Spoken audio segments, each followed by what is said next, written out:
Hello friends, welcome to trip with Shiva. இந்த video நம்ம என்ன பார்க்க போகிறோம்னா சபரிமலை அப்டேட் தான் பார்க்க போகிறோம். அப்டேட்டுன்னு சொல்கிறத விட அதிர்ச்சின்னு கூட சொல்லலாம். அந்தளவுக்கு ஒரு அப்டேட் தான் வந்திருக்கு.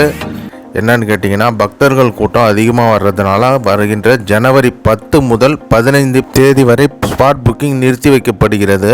அதனால் போயிட்டு அங்கே ஏமாறாதீங்க, ஸ்பாட் புக்கிங் கிடையாது.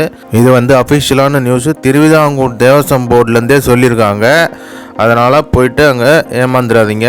அதே போல் பார்த்தீங்கன்னா, இது எதனாலனா மகர ஜோதிக்காக நிறுத்தி வைக்கப்படுறாங்க. மகர ஜோதி அன்றைக்கி வெறும் 40,000 50,000 பேர் தான் புக்கிங் கொடுத்துருக்காங்க.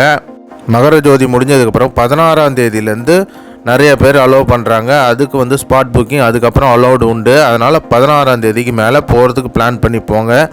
அந்த டைமில் ஸ்பாட் புக்கிங் இருக்காது. மகர ஜோதி அன்னைக்கு சபரிமலை போகிறவங்க பார்த்து போயிட்டு வாங்க. சாமியை சரணமையப்பா.